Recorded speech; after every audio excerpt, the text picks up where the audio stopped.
te souhaite la bienvenue sur La Cordée Digitale, le podcast qui t'explique tout sur le marketing digital et te donne des méthodes simples, concrètes pour faire décoller ton business. T'es prête pour l'ascension ? Je suis Julie, business coach pour toutes les femmes entrepreneurs qui ont osé partir à l'aventure après 40 ans et qui, comme moi, ne sont pas nées avec un portable dans les mains. Je te propose des accompagnements sur mesure et individuels pour t'aider à construire un business rentable et aligné avec tes valeurs, mais aussi les besoins de tes clients. Alors, aujourd'hui, nouvel épisode Qu'est-ce que ce mot ? On va décortiquer et expliquer ce que veut dire SERP en marketing digital. Alors, ce nom, il te paraît peut-être un peu barbare, mais je t'assure que tu vas très vite t'en souvenir et trouver qu'il est plus qu'intéressant et fondamental pour ton business. Enfin, sauf si bien sûr tu vis dans un endroit où Internet n'existe pas.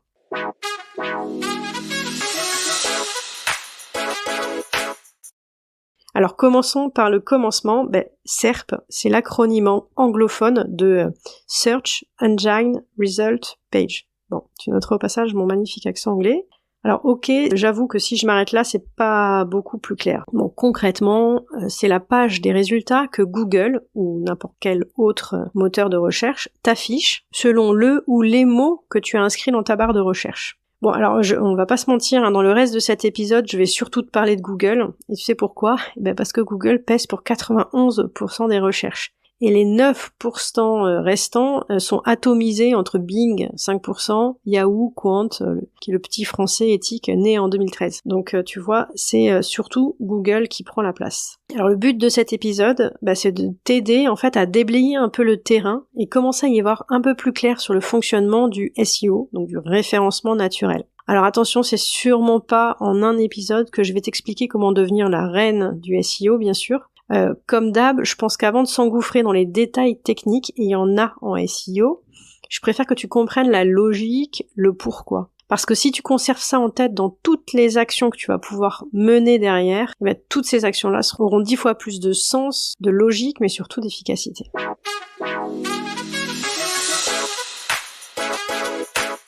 Alors pourquoi c'est si important de te battre pour être visible sur Google d'une part, mais en plus de ça, bien visible, c'est-à-dire qu'en gros, quand on se bat pour la SERP, c'est qu'on se bat pour être visible dans les premiers résultats de la première page de Google. Bon, déjà, faut que tu saches un truc, c'est que en fait, les gens, quand ils font une recherche, en général ne dépassent pas la deuxième page de résultats, et souvent s'arrête à la première page, et plus que ça sur la première page, se concentre sur les 3 premiers liens de cette page-là. En gros, sur 100 personnes qui vont cliquer et vont se rendre sur un site, 75% des personnes vont avoir cliqué sur un des 3 premiers liens de la page. Donc autant te dire que derrière, les liens qui vont suivre sont vraiment vraiment des performances très faibles, quoi. Pour la petite info, c'est que le premier lien, il y a 32%, et le 10e lien de la page, il y a plus que 3% de gens qui cliquent dessus. Et alors là, la page 2, je te dis même pas, il y a plus grand chose. Donc on dit tous, il faut absolument d'être en position numéro 1 sur la page de recherche, et même aujourd'hui, on parle même aujourd'hui de position 0. En gros, la position 0, c'est celle que tu vois parfois quand tu fais une recherche, et la réponse est déjà dépliée dans Google. C'est-à-dire que presque tu peux lire la réponse sans avoir à cliquer sur le site. Ça, c'est top parce que ça t'apporte de la crédibilité, ça t'apporte de la visibilité, c'est sûr.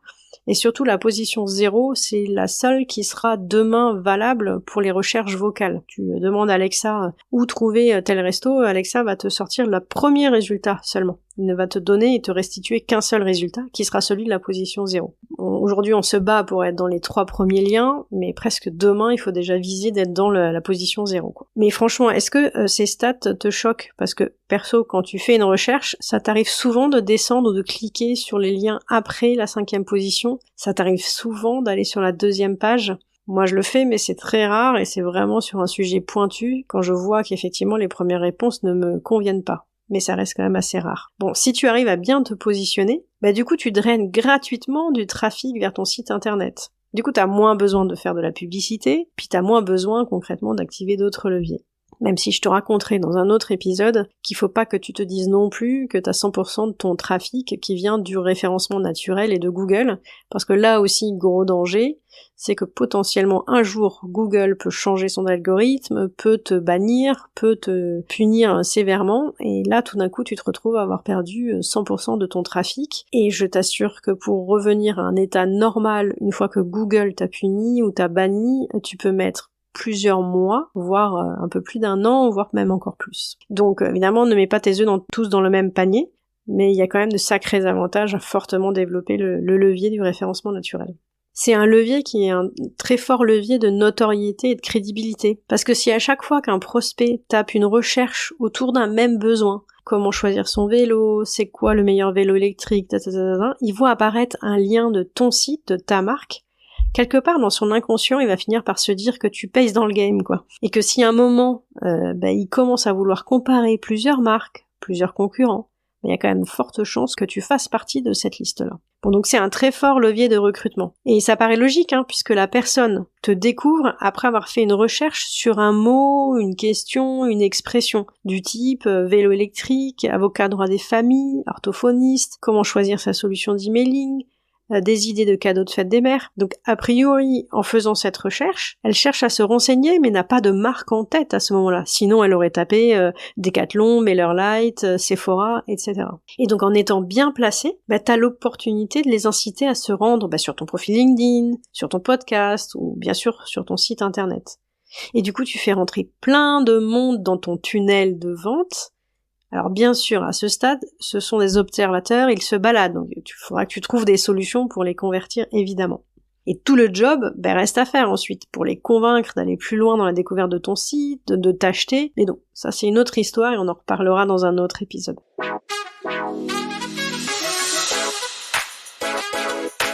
Alors, qu'est-ce que Google affiche sur cette fameuse page ? Concrètement, dans sa forme la plus classique, Google va afficher un bloc pour te présenter, et ce bloc, il est constitué de ton URL, c'est-à-dire ton lien de redirection. En dessous, tu vas avoir un titre de la page, un peu l'équivalent d'un titre d'article, tu vois. Donc le titre, il est souvent en couleur, et d'ailleurs la couleur change quand tu as déjà cliqué sur ce lien. En dessous, tu as plusieurs lignes de descriptif, c'est ce qu'on appelle la balise métadescription, c'est le résumé de ton article. Donc il doit donner un aperçu de ce qu'on va retrouver sur la page, et il doit donner envie de cliquer à mort, tu vois, pour se dire tiens, ça a l'air intéressant, je vais aller voir ce produit, je vais aller lire cet article. Après, tu peux aussi rajouter plusieurs petites choses, ce qu'on appelle souvent les rich snippets. Tu l'as peut-être vu, mais tu peux voir en dessous de ce bloc-là, tu peux voir les avis Google. Pour une fiche de recette, tu vas voir le temps de cuisson, etc. C'est hyper utile parce que d'abord ça te permet de grossir ton pavé, donc de te rendre encore plus visible. Et puis si tu mets une super note avec Google, forcément tu donnes encore plus envie de cliquer et de venir visiter ton site, quoi. Bon, je veux pas te paniquer évidemment, mais donc on a vu, c'est déjà énorme d'arriver à se positionner de ton site dans les 10 premiers résultats. Je t'assure que c'est pas évident, surtout si tu veux te rendre visible des internautes sur des requêtes hyper génériques et donc forcément hyper concurrentielles, genre séjour en Corse, frigo pas cher, coach sportif. Autant te dire que t'es pas le premier à vouloir te positionner sur ces requêtes-là, et donc tu vas devoir fortement batailler, d'autant plus que tes concurrents peut-être sont là depuis 1 an, 5 ans, 10 ans, et donc ont cet avantage, en fait, mais de la maturité, donc forcément seront a priori mieux notés par Google, quoi. Mais la difficulté, elle s'arrête pas là, parce qu'en fait, là, je t'ai parlé des 10 liens naturels que va pousser Google, mais Google, sur sa page SERP, sa page de résultats, en fait, il affiche plein d'autres choses. Ce qui fait que tes concurrents, c'est pas que les 9 autres liens, mais tous les autres blocs affichés. Je suis sûre que si tu vas voir sur Google, tu pourras voir tous ces autres blocs dont je vais te parler. Donc par exemple, je sais pas, fais l'exercice, tape séjour en Corse.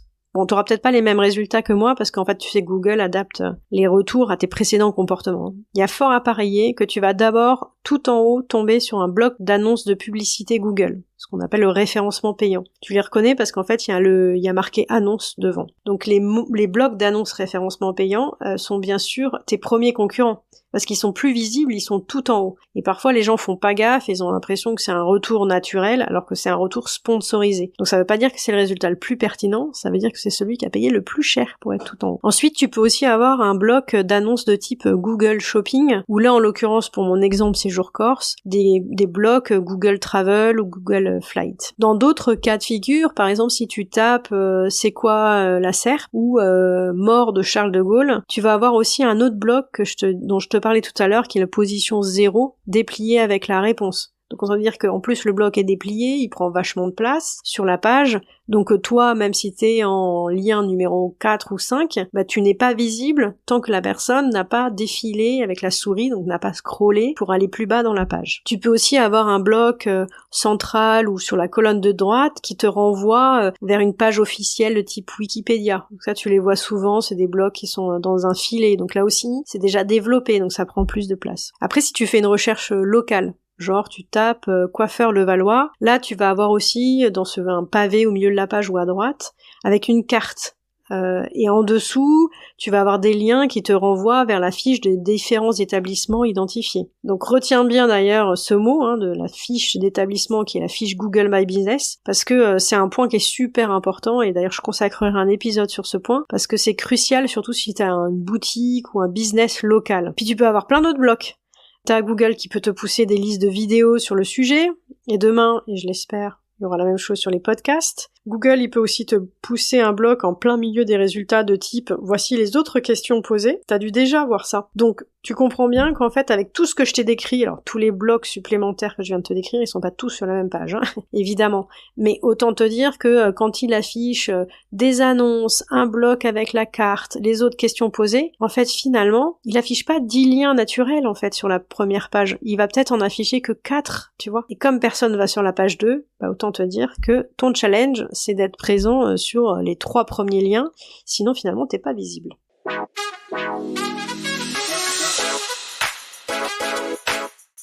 Voilà, du coup tu l'auras compris.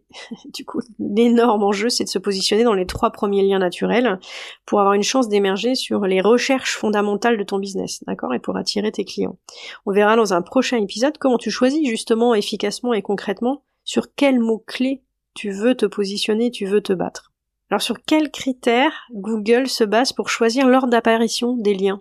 Pourquoi tu es en 3e position par rapport à ton concurrent en gros, quoi. Bon, parce que évidemment je lui dis merci, j'ai compris, je dois être en 3e position, mais je fais comment moi pour draguer Google?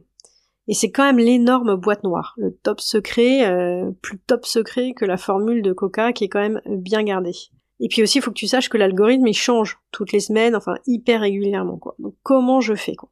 Alors d'abord, j'ai envie de te dire juste vraiment, respire, sois zen, ça va bien se passer. Et tu sais pourquoi? Parce que, sauf à vouloir te battre contre Amazon, les choses sont finalement hyper intuitives et naturelles. Pour une simple et bonne raison, c'est que Google, il cherche à reproduire le fonctionnement d'un cerveau humain.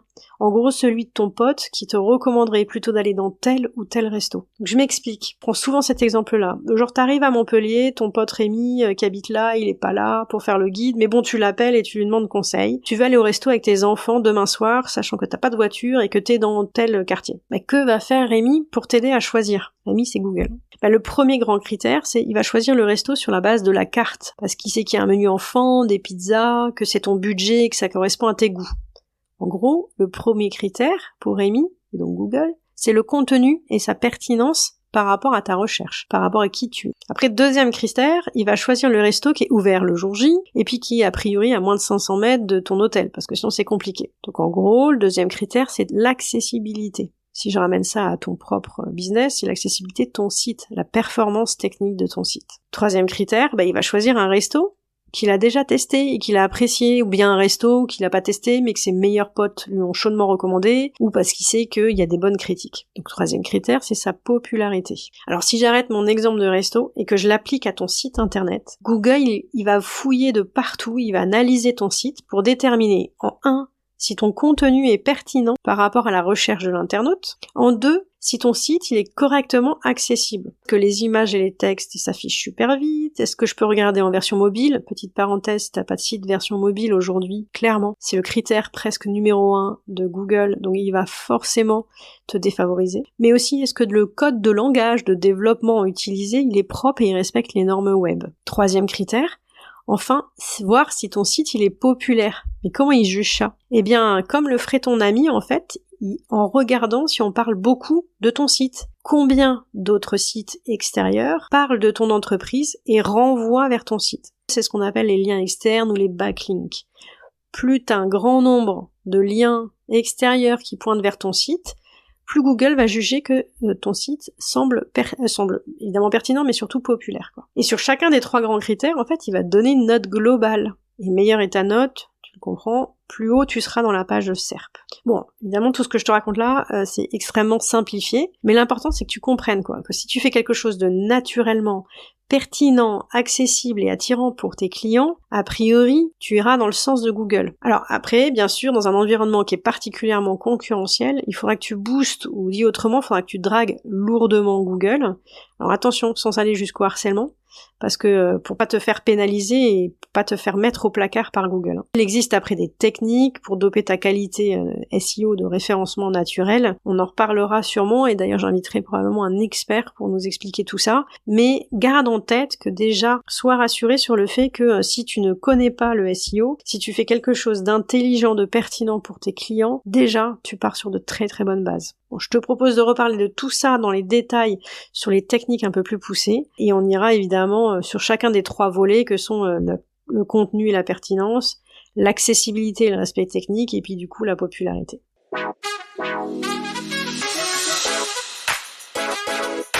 Bon, une fois que t'es affiché, comment tu peux optimiser l'attractivité de ta description, quoi, pour inciter au clic. C'est-à-dire que t'es en 3e position, mais il faut quand même que la personne elle ait envie de venir visiter ton site, quoi. Là, je te parle effectivement de comment tu optimises ton bloc. Tu sais, le fameux bloc que Google affiche sur sa page de résultats moteurs. Donc, comment tu optimises l'URL, le lien de redirection, le titre, le métadescription. Déjà, t'as des longueurs max à respecter, faut le savoir.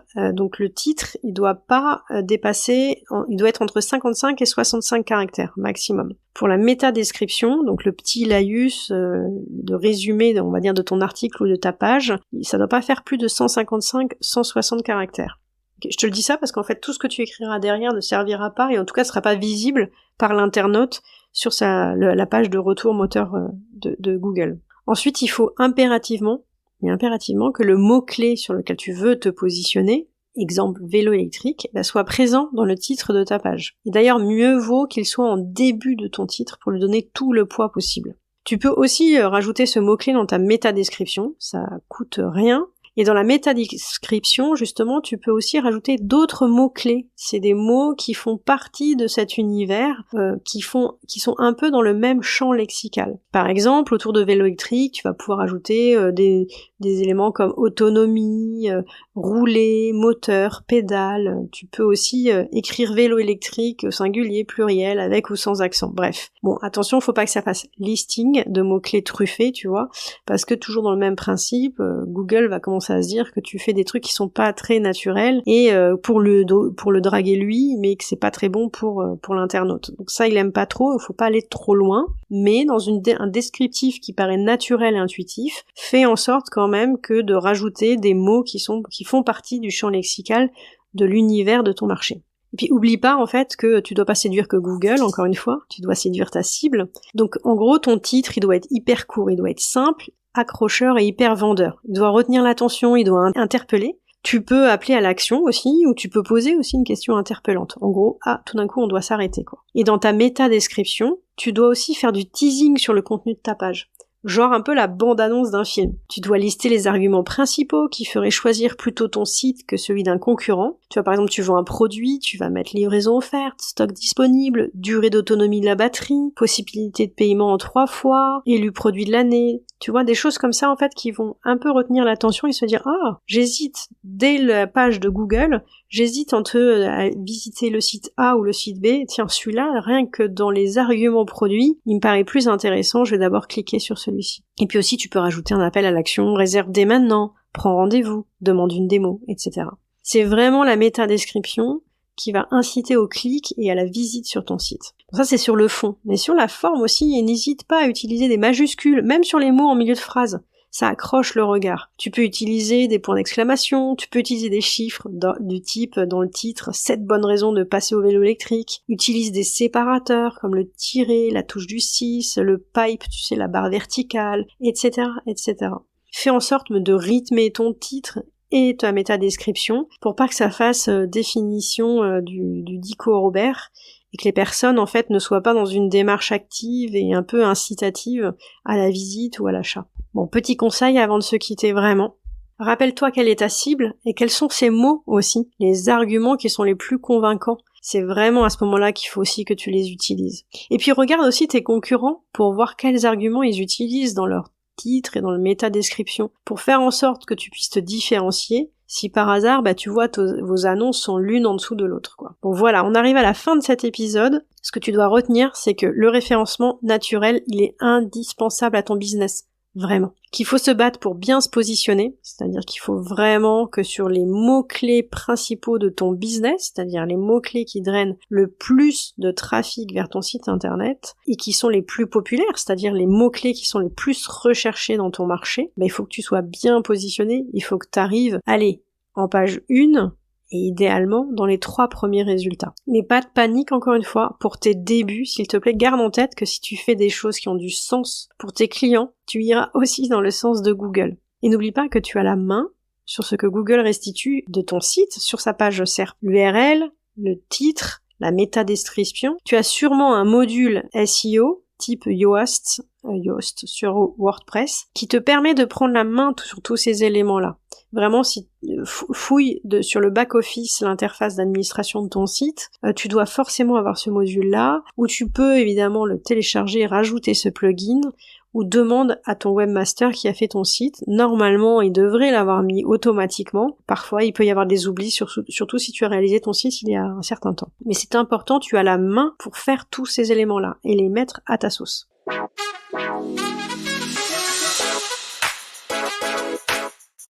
Bon, j'espère que cet épisode t'aura été utile. Si l'épisode t'a plu, n'oublie pas de me laisser une note 5 étoiles et un commentaire sur Apple Podcasts, YouTube, Spotify. Ton feedback, il est hyper important pour moi. Et puis si tu connais une entrepreneur comme toi qui s'est lancée dans l'aventure après 40 ans et n'est pas née avec un portable dans les mains et que tu juges que cet épisode pourra lui être utile, n'oublie pas de le partager, c'est super sympa. Allez, n'hésite pas à nous partager aussi en commentaire tes difficultés, tes doutes, tes questionnements sur le référencement naturel. Je me ferai un plaisir de pouvoir te répondre. Puis évidemment, si tu démarres ton activité, que tu sens que tu n'arrives pas à la développer comme tu le souhaites, que tu bloques sur la définition de ton offre, la compréhension de ta cible, ta visibilité sur le web, vraiment, moi je te propose qu'on en discute de vive voix lors d'un appel découverte gratuit. Le lien est dans les notes de l'épisode et sur mon compte Instagram. On apprend à se connaître et on voit si on a envie de faire un petit bout ou un grand bout de chemin ensemble. Ça dépend de tes besoins et des spécificités de ta situation. En tout cas, moi je serai ton Sherpa digital avec grand plaisir. Allez, à très vite. Hâte de te retrouver pour le prochain épisode. Et n'oublie pas de t'abonner au podcast, comme ça tu seras alerté de la sortie du prochain épisode. Je te souhaite d'ici là une très très très belle semaine. Ciao!